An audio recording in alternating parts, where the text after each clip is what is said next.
تازه هلمند کې د لاسي بم چاودنې 2 ماشومان وژلي. سلام ستړي مشئ.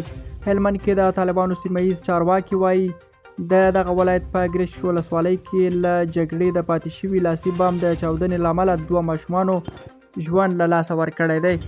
د هلمند د اطلاعاتو فرهنګ رئیس ویلي چې دا پیښه پرون چهارشنبه د وږي پر 9 د ګرشک ولسوالۍ په قړایګاه سیمه کې شوې ده.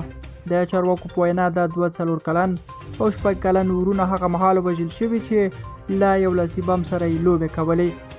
تر دې وړاندې هم د افغانستان په بېلابېلو ولایتونو کې د ناچاودېدونکو توکو له امله زیاتو ماشومانو ژوند له لاسه ورکړی. څه موده وړاندې پیښو ته د رسېدو په چارو کې د دولت وزارت ویلي و چې د افغانستان شاوخوا 606 کیلومتره مربع خاوره په ماینونو او ناچاودېدونکو توکو ککړه ده.